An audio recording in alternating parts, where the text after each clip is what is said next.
আসসালামু আলাইকুম। আজকে আমরা পরিসংখ্যানের 20 নম্বর এমসিকিউটা সমাধান করব। প্রশ্নটি দাখিল পরীক্ষা 2019 সালে এসেছে। প্রশ্নে অনেকগুলো উপাত্ত দেওয়া আছে। প্রশ্নে বলতেছে উপাত্তগুলোর প্রচুরক কোনটি বের করো। সর্বপ্রথম ভিডিওটা পজ করে তোমরা নিজেরাই করার চেষ্টা করো, দেখো তো পারো নাকি। আশা করি পারছো। এখন দেখো প্রচুরক মানে কি।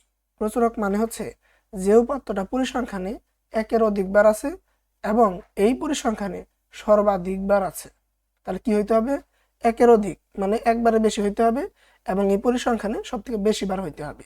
তাহলে সেটা কি? 15, তাই না? আর সবগুলো দেখো একবার করে আছে।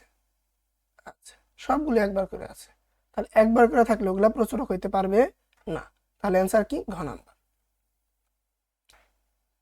আশা করি তোমরা বুঝতে পারছো।